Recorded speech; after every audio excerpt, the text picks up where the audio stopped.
Hello, we're here at Shoe Healer, and we get quite a bit of crepe shoes sent in to be converted. Usually we're converting them to something other than crepe.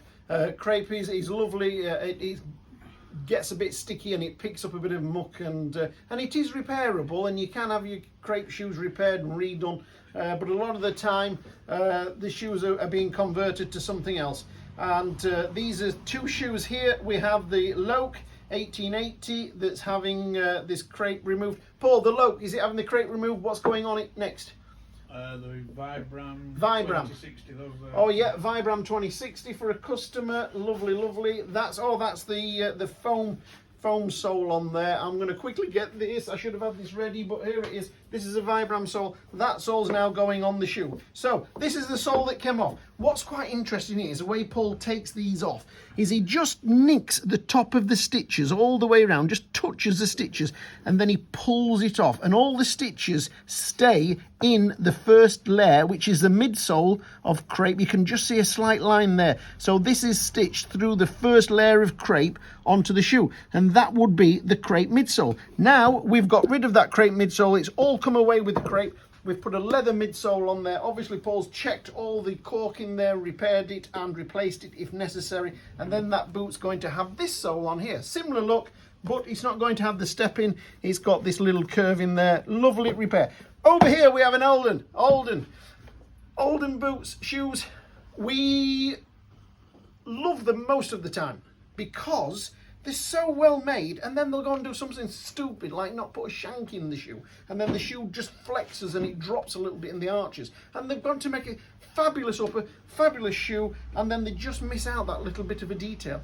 And then we see other shoes and other boots like these here, just, oh, these are gorgeous. Again, crepe sole on there, and they've had this leather on the front. I'm sure this is from the factory. It's just a bit of a fashion thing that they do. They put this piece of leather on the front. Again, same sort of construction, but this has got a leather midsole. The leather midsole was stitched through the welt. You can see the welt at the top there. Look, nothing in there now.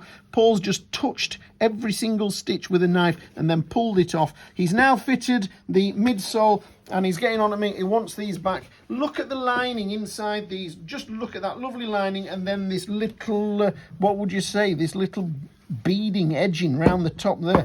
Beautiful. And what are these having on, Paul? Paul's just slipped this over to me. This is having a Vibram sole unit on there, like that. Wow, what a change. So we're going from the crepe to the Vibram unit. This is quite a dark crepe on here. This is, you can see the different colours there on the two crepes.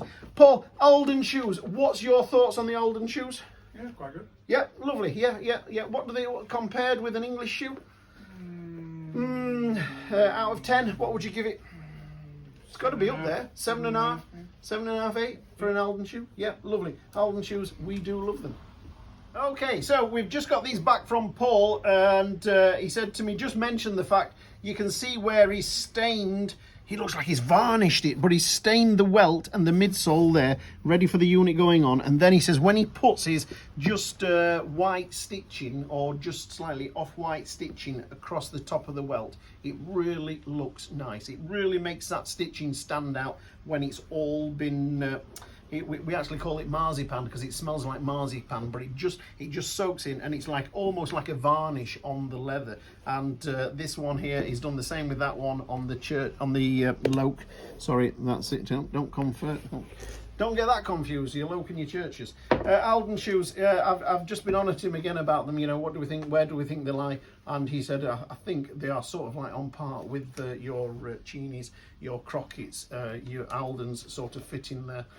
People who love them think they're just brilliant, and that's great. But occasionally we see something where they've just not quite got it right, like I said earlier. But yeah, generally a really nice shoes and boots from Alden. Alden. I don't exactly know how you pronounce it, but you know what I'm talking about. Right, so I've just come round the other side, left Paul to it. He's getting riled now because I'm taking too much of his time, and I keep taking his shoes off of him. And I've just been talking to him about the Alden shoe and what he thinks to it, and of course he's a bit narky about it, and they won't score full points with us because they're not from Northampton. And we know, and you know, that the best shoes in the world generally come from Northampton. We are we are in this country, and in Northampton, it's the epicentre of the world for great quality shoes, and it has such a fabulous tradition. And I say to my customers regularly, the best watches in the world, probably Swiss watches. The best cars in the world, probably German cars. You know, generally, the best shoes in the world generally come from Northampton. This Alden shoe here, look, one thing Paul pointed out to me is the stitching. The original stitching. Can you see the holes there? The original hole stitching there, and the distance on those holes. We like to see that uniform. And as you come round the shoe to the front here, you see how those holes get tighter and tighter and tighter until we're almost perforating the leather welt rather than stitching it. Can you really see that? You've really got in there and seen that. That's just one of the reasons why we can't give it full marks. And I'm sure there's other reasons that Paul will find give them long enough, but they are nice shoes. Okay, here they are, all sorted out. Start with the Loake first. That's got that new sole on it, and it looks really nice. I like the look of that. We actually used to spend most of our time taking these soles off and fitting what we'd call a proper sole, like a day night or a ridgeway. But that's turned out lovely. And as Paul said, he's darkened the welt a little bit, and it just makes that white stitching pop. Now, that white stitching might, in some people's idea, be a little bit too bold, but eventually it will darken down on its own as this boot is worn and it's brushed up. Here's the Aldens. They've been sorted out with the Vibram unit. This is exactly what the customer wanted on there, this Vibram unit. There you go, have a look at that, the white stitching on there. Do you know, the more I handle this boot, the more I like it. I really do. It's lovely. It really is a lovely lining. It's fabulous. It's really nice. Now, we mentioned the fact that some of the stitching around the welt was a little bit not quite as it should be. We've noticed inside it's stamped with an R, so it's been rejected in their quality control, and you will get some bargains like this when you look round for your seconds or your subs or your rejects. Nothing at all wrong with this boot. It might well have been that little bit of stitching round there, but the more I handle these, the more I like them. That looks lovely, like a proper boot should.